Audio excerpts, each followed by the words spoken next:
Tanimu Production.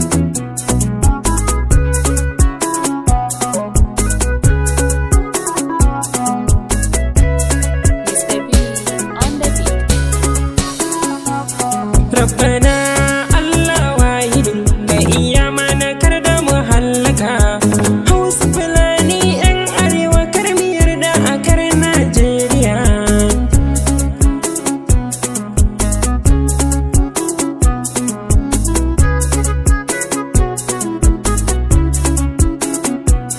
Mabuwayi Allah wahidin kai ka gagi ƙasar Najeriya.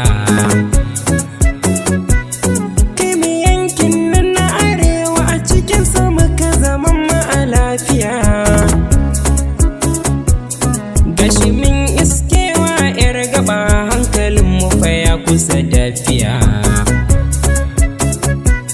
Wai makoma ta mai ina take, manyan nan na arewa hunku ne na zo ku amsan tambaya.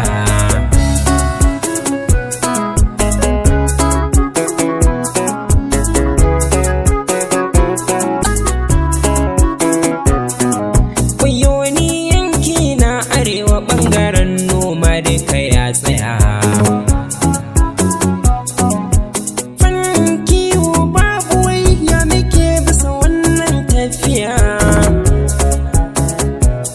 Barbacin ilimi yau a arewa wane yake yi kunjiya. Wai ina manyan na arewa ne kun kyale mu kara zube, ya kamata ku san mana matsaya.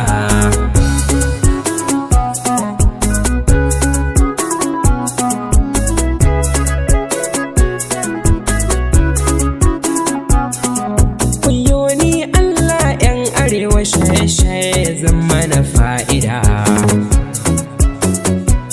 Hankali na matasa ya gushe, ya kamata ku zo mu haye gada.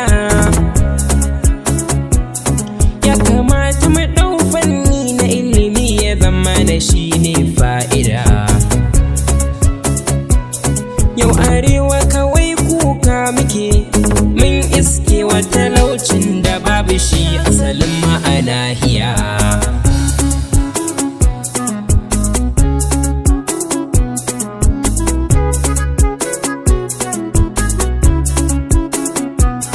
Yau arewa abin ban tausayi, jama'a da yawa duka an kashe.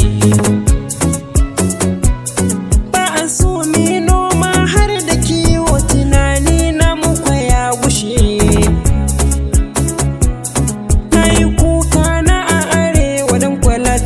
Fanni na ta an kashe. Mai kuɗi shi ke cin fa'ida, shi kwatalanka zai mutu tun da ba tsaginsa a nahiya.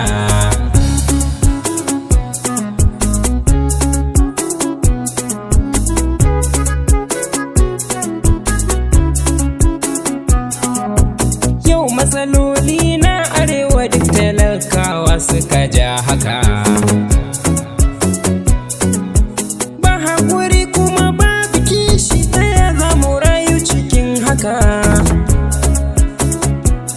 Duka hanyar Allah mun saki, mun biye wa 'yan roman baka. Sun cire mana kishin nahiya, mun koma bangar siyasa, muna bauta musu nahiya. Rabbana Allah wahidin ka iya mana kar da mu hallaka. Hausa Fulani 'yan arewa kar mu yarda a kar Najeriya.